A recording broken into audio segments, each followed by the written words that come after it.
Nako, alanganin tong truck na to. Iipitin mo kami mga paps. Kasama si ate.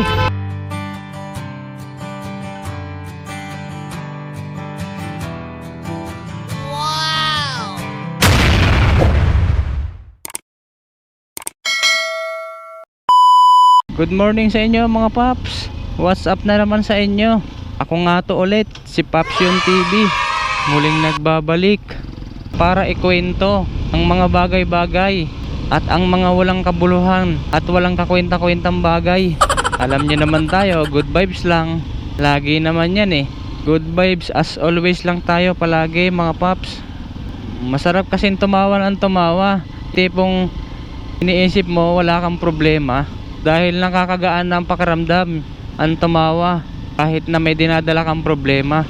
Kaysa naman may problema ka, nakabusangot ka pa, stress na ang labas mo nun. Kahit na punong-puno tayo ng problema or may dinadala tayong problema, kailangan pa rin natin ngumiti para hindi masira ang araw natin. So yun na nga no, as usual, daily routine. Pauwi na naman tayo at ganun pa rin naman, wala pa rin pagbabago sa kalsada. May mga sasakyan pa rin at traffic pa din. Automatic naman yun eh mga paps eh. Traffic naman talaga. Sabi ko nga 'di ba, hindi ka taga Maynila kung hindi ka nata-traffic. Sa probinsya nga eh, nag-i-evolve na rin sila 'di ba? May traffic na din.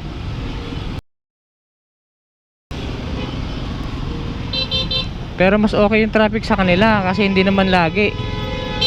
Nako, alanganin tong truck na to. Iipitin mo kami mga paps. Kasama si ate. Uy, ito na naman yata si ate ano nakaraan. Oh my God! Wow! Ay sigurado, ito nga yun si ate. Wow! Totoo ang nasa guhit ng palad. Magkukross talaga ang landas namin. Si ate nga to. Yung blonde hair. Mga paps, susundan lang natin siya. Hindi natin siya overtaken. Sana machika natin si ate. Hindi tayo magpapahalatang susundan natin siya. Kasi baka mamaya makahalata eh. Pagkamalan tayong karnaper or holdupper. Siyempre, bahagyan natin siyang susundan. Pero hindi naman yung tipong halos dikitan natin. 102%. Ito nga yun si ate, si ma'am blonde hair. Kumbaga part 2 ito ng pagkikita namin. Nice. Sana hindi ako makat ng mga ibang kapaps natin. Mag-guide ko siya ng maayos at malaman ko kung saan ang way niya. Kung dediretso ba siya ng Commonwealth, Paluson, or kakaliwa siya sa ruta natin papuntang CP Garcia. At kung papala rin, sana makachika-chika natin si ate at maitanong ko na sa kanya ang mga question and answer natin. Nung nakaraan kasi naligaw ako, hindi ko siya nahanap, hindi na kami nagkita, nagkahiwalay kami sa traffic. As of now mga paps, ito siya, nasa unahan ko, sinusundan ko.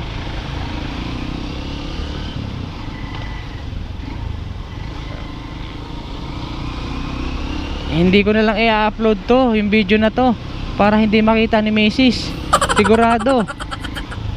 Oo, nako, yan ang sinasabi ko. Nakat na ako ng isang kapaps natin. Oo, pangalawa. Pero hindi. Oop. Kasya ako dyan. Kahit hindi kasya, kasya ako dyan.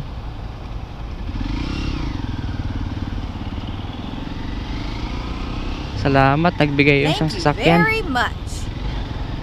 Layo na mga paps. Awit. Gano'n na naman ang nangyari. Layo na ni ate. So mabalik nga tayo dun no.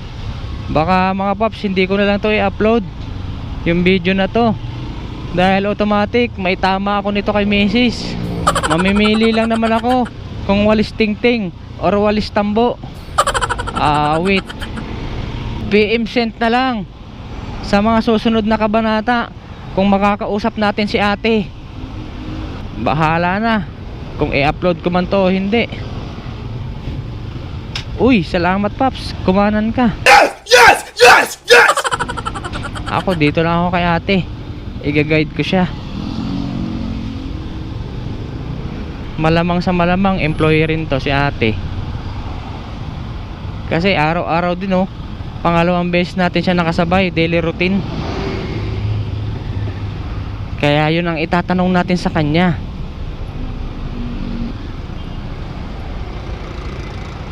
Sobrang traffic mga paps. Buti nga kami nakamotor. Kahit papano umuusad ng konti. Yung mga sasakyan talagang nagmistulang nakaparada na.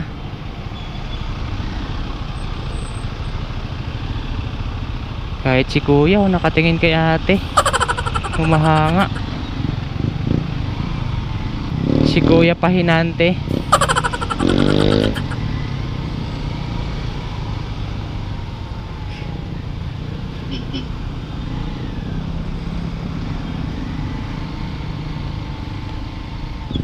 Tensyonado,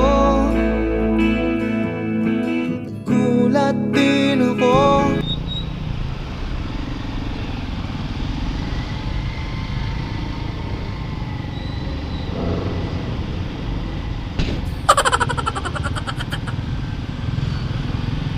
Magaling din sumingit si ate oh. Walang kakaba-kaba.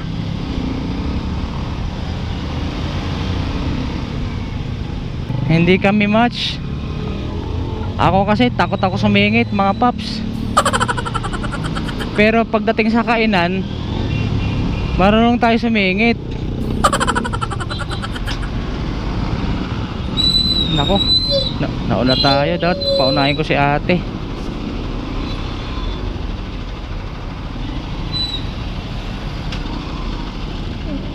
Sana sumunod si ate. Nako.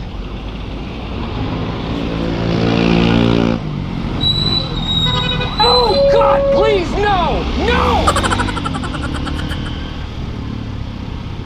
Yari na. Dito kami nagkahiwalay mga paps. As of now, nagkahiwalay na naman kami ngayon ni ate. Try natin siya habulin. Nako, nakago pa naman yung traffic light dito sa Ateneo Katipunan. Siguro nga hanggang doon lang kami. Bukod doon wala na. Di ba lang natin siya natanong kung nag-almusal na ba siya. Dahil as usual traffic na naman. Kaya natin siya habulin mga paps.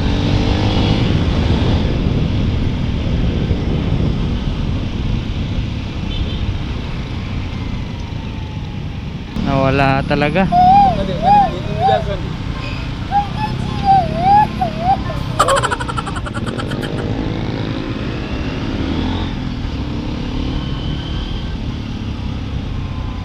Traffic na rin dito.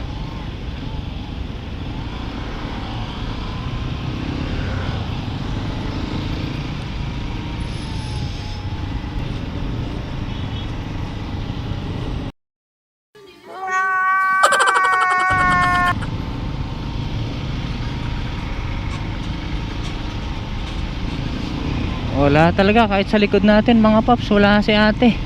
Huwag kayo iiyak. Tinitignan ko sa side mirror. Dapat kasi. Wala ka talaga sa ayos, Papsyon TV. Bakit kasi nauna ka? I-guide mo nga siya. Dapat hinayaan mo lang siyang mauna. Awit ka talaga, Papsyon TV.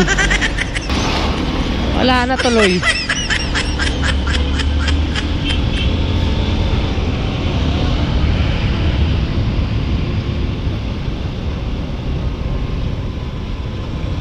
Ayun si ate, sabi na ba eh. Papunta siyang Luzon. Ayun. Talo! Yun na nga. Hanggang dito lang talaga kami. Ang ano ni ate.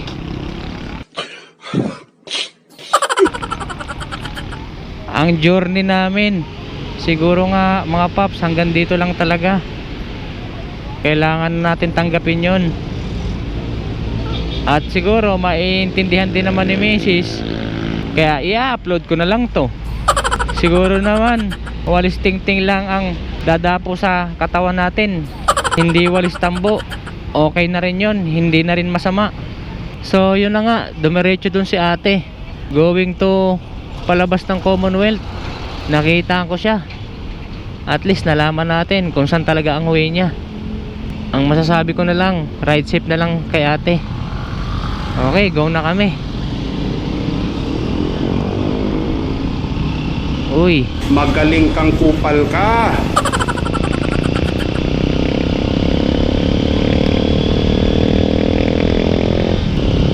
iba na naman nasa isip mo, Papsyon TV. Umayos-ayos ka nga. Sa halip na kakanta tuloy tayo dito mga paps eh, iba yung naglalaro sa isip ko. God, please, no! No! No! Comment down below kung yun rin ang naglalaro sa isip nyo mga paps. Gago! Basta ako, ayokong isipin.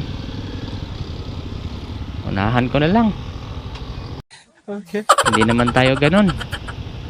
Green-minded lang tayo minsan. Pero basta, yun na yun. Ayoko ng maraming salita. So yun na nga mga paps. Maraming salamat mga paps kung umabot ka rito. Hanggang dito ko na lang din siguro tatapusin ang ating vlog. Ride safe always to all, and keep safe everyone. Ganon din sa mga nagdadrive ng 4 wheels, drive safe everyone. Dito ko na lang tatapusin mga paps ang ating vlog.